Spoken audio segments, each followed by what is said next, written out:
ఇప్పుడు Vizag steel plant main output ఏంటంటే longs అంటారు, స్టీల్స్ లో లాంగ్స్ అంటే చాలా పొడవైన పార్ట్స్ తయారు చేయడం. కానీ దీని ప్లేస్ లో దీనితో పాటు ఏం చేయాలంటే వీళ్ళు రౌండ్స్, తర్వాత వచ్చేసి రాడ్స్, ఆ తర్వాత వచ్చేసి కోచ్ క్వాలిటీ మెటీరియల్ ఇవన్నీ తయారు చేయగలిగితే ఏమవుతుందంటే వందే భారత్ కోచెస్ విపరీతంగా తయారవుతున్నాయి భారతదేశం.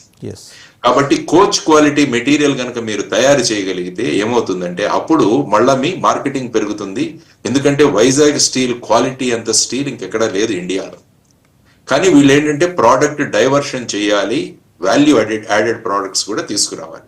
సో ఇవి కనుక చేసుకుంటే చాలా ఉన్నాయి ఇందులో చేయాల్సిన విషయాలు. అందుకని నేను ఏమంటున్నానంటే ఒక సిటిజన్ ఫోరం ను కూడా ఒకటి ఏర్పాటు చేయండి అని నేను ప్రధానంగా కోరుతున్నాను.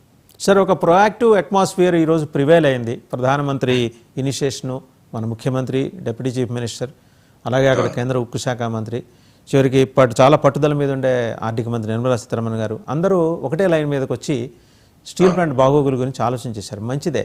కానీ ఇదేదో ఈ 10 ఏళ్ల పాటు జరిగే పండుగే కానీ 11వ ఏటి నుంచి ఏంటనే అనుమానం జనాల్లో వచ్చేసింది ఆల్రెడీ. సో పూర్తి స్థాయి భరోసా కల్పించడానికి ఇప్పుడు మీరు సజెషన్ ఇచ్చారు, ఒక సిటిజన్ కమిటీ ప్లాట్ఫామ్ ఒకటి కాన్స్టిట్యూట్ చేయాలి అని. అది డే 1 నుంచి మానిటరింగ్ ఉండటానికి అంటే ఆల్రెడీ మీరు you have made your representation to the prime minister. ఫర్దర్గా ఎలాంటి యాక్షన్ ఉండాలి? ఎందుకంటే స్టీల్ ప్లాంట్లో చూస్తే మీకు ఆ వెనకటి వైట్ ఎలిఫెంట్స్ అవశేషాలు ఇంకా ఉన్నాయి, కొన్ని ఉన్నాయి. వాటిని కూడా అడ్రస్ చేయాల్సిన అవసరం ఉంది. సో దానికోసం గట్టిగా లాఠీ పుట్టుకొని పనిచేసే వాళ్ళు కావాలి. దీని మీద ఏమైనా కేంద్ర ప్రభుత్వం ఫోకస్ పెట్టే అవకాశం ఉందా? ఉందండి, డెఫినెట్ గా ఉంటుంది. ఎందుకంటే నేను మినిస్టర్ శ్రీనివాస్ వర్మ గారికి కూడా ఇప్పుడు మాట్లాడబోతాను, ఆయనతో కూడా కనిపెట్టి సార్ ఇటువంటిది ఒకటి తయారు చేయండి మీరు, సిటిజన్ ఫోరం అన్నది ఒకటి, అదొక కొత్త పంథా కూడా మొదలవుతుంది. తర్వాత ఏంటంటే స్టీల్ ప్లాంట్ నుంచి పిల్ఫరైజ్ చేసి చాలా మంది కోటీశ్వర్లు అయిన వాళ్ళు ఉన్నారు విశాఖపట్నంలో కూడా. వాళ్ళందరి చరిత్రలు కూడా తెలుసు మనకి, ఎలా చేశారు, ఏం చేశారు అన్న విధానాలు. కాబట్టి అటువంటివి జరగకుండా కాపాడుకోవాల్సిన బాధ్యత మన మీద ఉంది. కాబట్టి ఇప్పుడు విజిలెన్స్ యాంగిల్ అన్నది కూడా చాలా ముఖ్యం. విజిలెన్స్ అంటే 11,440 కోట్లు మీకు వచ్చినప్పుడు అందులోని ప్రతి పైసా కూడా ఈ స్టీల్ ప్లాంట్ కోసము, స్టీల్ ప్లాంట్ అభివృద్ధి కోసము ఖర్చు అవ్వాలన్నది నా. ఎందుకంటే ఇదంతా కూడా వాళ్ళు ఒక వెబ్సైట్ లో ప్రతిరోజు ఏం చేస్తున్నామని సిటిజన్స్ కు వాళ్ళు చెప్పగలరు.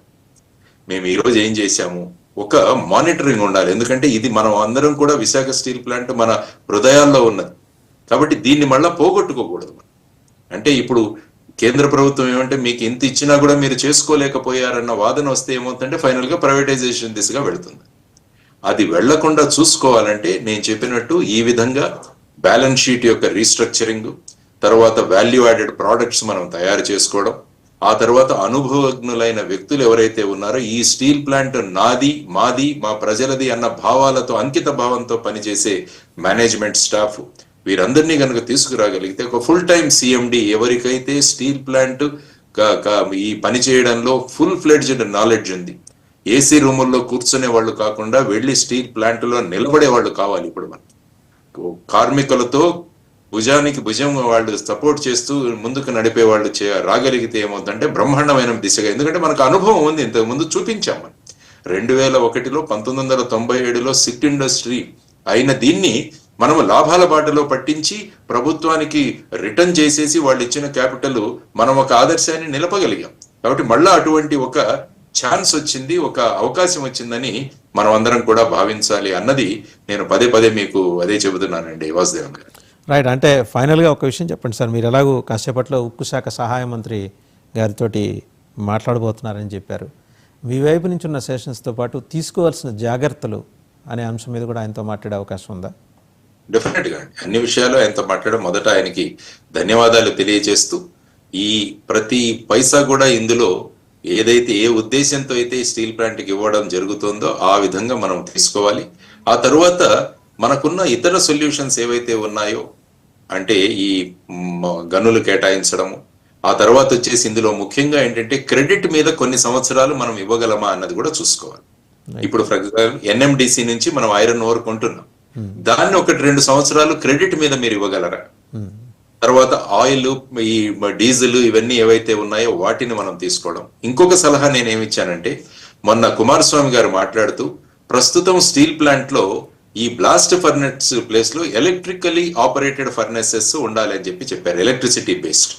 దానికన్నా మేము ఏం సజెస్ట్ చేస్తున్నాం అంటే దాని బదులు గ్రీన్ హైడ్రోజన్, ఎందుకంటే వైజాగ్ గ్రీన్ హైడ్రోజన్ సెంటర్ గా కాబోతుంది. అందువల్ల హైడ్రోజన్ బేస్డ్ బ్లాస్ట్ ఫర్నేసెస్ మనం కనుక తయారు చేయగలిగితే దాంట్లో ఖర్చు చాలా తగ్గిపోతుంది, రైట్. చాలా తగ్గిపోతుంది. తర్వాత గ్రీన్ కాన్సెప్ట్, ఎన్విరాన్మెంటల్ కూడా మనం చెప్పాము 2070వ సంవత్సరానికి కర్బన రహిత దేశంగా మనం మారుస్తామన్నది మన యొక్క కమిట్మెంట్. కాబట్టి ఇది కూడా మనం చేసుకోవడానికి ఏమంటే ఈ విధంగా అవుతుంది. కాబట్టి ఇన్ని ప్రత్యామ్నాయాలన్నీ ఉన్నాయి కాబట్టి వీటన్నింటినీ కన్సిడర్ చేసుకొని ఈ రోజు నుంచే ఈ మ్యాచ్ మొదలవ్వాలి అన్నది నేను ప్రధానంగా కోరుకుంటున్నది. Right, thank you very much Lakshminarayana గారు. చాలా వాల్యుబుల్ సజెషన్స్, అలాగే సాలిడ్ సపోర్ట్. మీరంటే కేంద్ర ప్రభుత్వం తీసుకున్న నిర్ణయానికి బాసటగా నిలబడుతూ నిర్మాణాత్మక సూచనలు ఈ మూలధనానికి సంబంధించి మిగిలింది సాయం కింద. దానికి సంబంధించిన టెక్నికాలిటీస్ అన్నీ కేంద్ర ఉక్కు శాఖ మంత్రి కుమారస్వామి వెల్లడించారు. మరోపక్క దీని పట్ల హర్షం వ్యక్తం చేస్తూ అలాగే వైజాగ్ స్టీల్కున్న ప్రాభవాన్ని గుర్తు చేసుకుంటూ ప్రధానమంత్రి నరేంద్ర మోడీ ట్వీట్ చేయటం, అలాగే ముఖ్యమంత్రి ఉప ముఖ్యమంత్రులు ట్వీట్ చేయటం, ఆంధ్రుల కళ సాకారమైందంటూ ఆనందాల వెల్లువ నిన్న నుంచి కనిపిస్తుంది రాష్ట్రంలో. అసలు ఇప్పటికైనా స్టీల్ ప్లాంట్ పూర్వవైభవానికి సంబంధించి పూర్తి స్థాయిలో కసరత్తు జరుగుతోందా లేదా సమగ్రంగా చర్చించడానికి మనతో ఉన్నారు జేడి లక్ష్మీనారాయణ గారు, జై భారత్ నేషనల్ పార్టీ వ్యవస్థాపకులు. నమస్కారం లక్ష్మీనారాయణ గారు. అలాగే విశాఖ స్టీల్కి సంబంధించి ఉద్యమం నిర్వహించారు, భారీ ఎత్తున ఉద్యమం నిర్వహించారు. దానికి సాధ్యాసాధ్యాలన్నీ కూడా పూర్తి స్థాయిలో ఆకలింపు చేసుకున్న నాయకులు లక్ష్మీనారాయణ గారు. లక్ష్మీనారాయణ గారు ఎలా చూస్తున్నారు? 11,400 కోట్ల రూపాయలు సాయమా, లేకపోతే ఇది కేవలం ఇప్పటికిప్పుడు తాత్కాలికంగా చేస్తున్న సర్దుబాట? లక్ష్మణ్ గారు మ్యూట్లో ఉన్నారండి, అన్మ్యూట్ చేసుకోండి. మ్యూట్లో ఉన్నట్టున్నారు, అన్మ్యూట్ చేసుకుంటారా? ఇప్పుడు చూడండి, ఓకేనా? ఇప్పుడు ఓకేనండి, ఇప్పుడు ఓకే. కరెక్ట్. ఇందులో ముఖ్యంగా మనం గమనించాల్సింది ఏంటంటే మొట్టమొదట ప్రధానమంత్రి గారిని, అదేవిధంగా హెచ్డి కుమారస్వామి గారు, ఎవరైతే మినిస్ట్రీ ఆఫ్ హెవీ ఇండస్ట్రీస్, తర్వాత మన భూపతిరాజు శ్రీనివాస్ వర్మ గారు, వీరు ముగ్గురు కూడా కేంద్రంలో ఉండి ఈ విధమైన సహాయాన్ని అందించడానికి వాళ్ళు తీసుకున్న చర్యలు ఏవైతే ఉన్నాడో వాటికి మనం కృతజ్ఞతలు వ్యక్తం చేయాలి. ఆ తర్వాత స్టీల్ ప్లాంట్ ను కేంద్ర ప్రభుత్వం దగ్గర తీసుకువెళ్లడంలో మన ముఖ్యమంత్రి చంద్రబాబు నాయుడు గారు, ఉప ముఖ్యమంత్రి పవన్ కళ్యాణ్ గారు, అదేవిధంగా పురంధరేశ్వర్ గారు, వీరందరూ కూడా చాలా ప్రయత్నాలు చేశారు.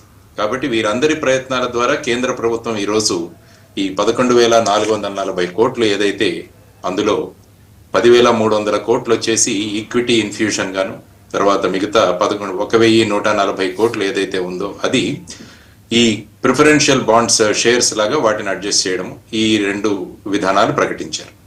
సో ఈ విధంగా స్టీల్ ప్లాంట్ చరిత్ర ఒకసారి చూసుకుంటే ఇదే విధమైన పరిస్థితి 1997-98లో కూడా వచ్చింది.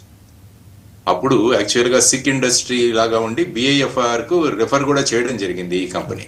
అప్పుడు వాజ్పేయి గారి ప్రభుత్వంలో వారు కూడా ఏం చేశారంటే 1,333 కోట్ల రూపాయలు, ఇప్పుడు ఎలాగైతే 11,400 కోట్లు ఏదైతే 440 కోట్లు ఏదైతే చేశారో ఆ విధంగా అప్పుడు 1,333 కోట్ల రూపాయలు ఆ విధంగా ఇన్ఫ్యూషన్ చేయడం జరిగింది.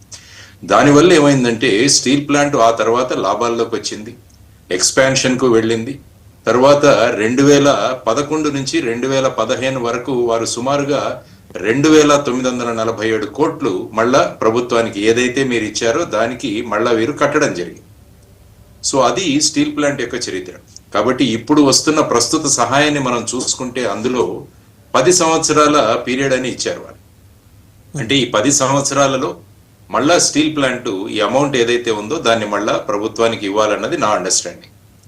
ఎందుకంటే ఎప్పుడైనా ఒక సంస్థను ఆదుకోవాలంటే డైరెక్ట్ గా గ్రాంట్స్ ఎప్పుడూ ఇవ్వరు. మీరు చూసారు, for example Amaravati capital construction లో కూడా 15,000 కోట్లు వరల్డ్ బ్యాంక్ నుంచి రుణంగా ఇప్పిస్తున్నారు కేంద్ర ప్రభుత్వం. అందువల్ల ఏమవుతుందంటే ఎప్పుడైతే మనకు తిరిగి చెల్లించాలి అన్న ఒక బాధ్యత మనలో ఉన్నప్పుడు బాధ్యతాయుతంగా ప్రవర్తిస్తాం మనం. ఇది మనం నేర్చుకోవాల్సింది. లేకుంటే డబ్బులు గ్రాంట్ వచ్చేసింది, దీన్ని ఎలాగైనా ఖర్చు పెట్టొచ్చు అన్న ఒక ధోరణి ఎప్పుడు కూడా రాకూడదు.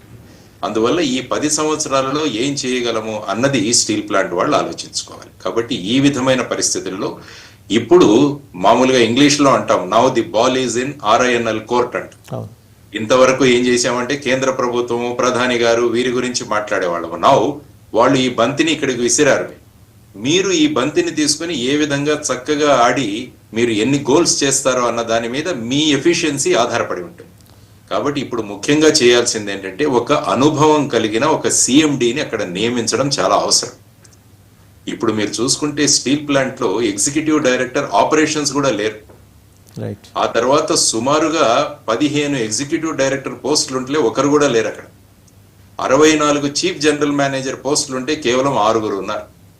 సో ఇటువంటి పరిస్థితులలో ఈ విధమైన సహాయంతో స్టీల్ ప్లాంట్ ని ముందుకు ఎలా తీసుకువెళ్ళాలి అన్నది ఒక పెద్ద ఛాలెంజ్ వీళ్ళ దగ్గర. సరే, అయితే 2-3 ప్రశ్నలు తెర మీదకి వస్తున్నాయి. ఎందుకంటే కుమారస్వామి గారు నిన్న మాట్లాడుతూ చెప్పారు, ఒక మాట అన్నారు, అది చూద్దాం ఒకసారి. దానికన్నా ముందు ఏంటి ఆయన అన్నది, వైసీపీ ప్రభుత్వం ఉన్నప్పుడు వాళ్ళు అపోజ్ చేశారు, అసెంబ్లీలో తీర్మానం చేసి ప్రైవేటైజేషన్కి మాకు పంపించారు, అక్కడి నుంచి స్టేల్మేట్ కంటిన్యూ అవుతూ వస్తుంది, ఆ ప్రతిష్టంభన కొనసాగుతూ వస్తుంది అన్నారు. సరే, దిద్దుబాటు చర్యల కోసం ఏ మాట కామాట ఇందాక మీరు అన్నట్టే కుమారస్వామి గారు ఫ్రమ్ డే 1 దీని మీద దృష్టి పెట్టారు, ముఖ్యమంత్రితో మాట్లాడారు. అలాగే ఆర్థిక మంత్రి సీతారామన్ గారి దగ్గరికి వెళ్ళి ఆవిడ ముందు వినమ్రంగా ఒప్పుకున్నారు, అమ్మా నేను జూనియర్ని, మీ అనుభవం ముందు నాది చాలా చిన్న ఇదే, నా టెన్యూర్ చిన్నదే, బట్ స్టిల్ దాన్ని బతికించడానికి మనం చేయాలంటే ఆవిడ ముందు ససేమిరా అందిట. అది కూడా చెప్పుకొచ్చారు ఆయన. ఆవిడ ఎందుకో మొదల నుంచి స్టీల్ ప్లాంట్ కావచ్చు, ఆంధ్రప్రదేశ్ కావచ్చు కొంత విముఖత ఉంది, వేరే రీజన్స్ ఉండొచ్చుగా, కానీ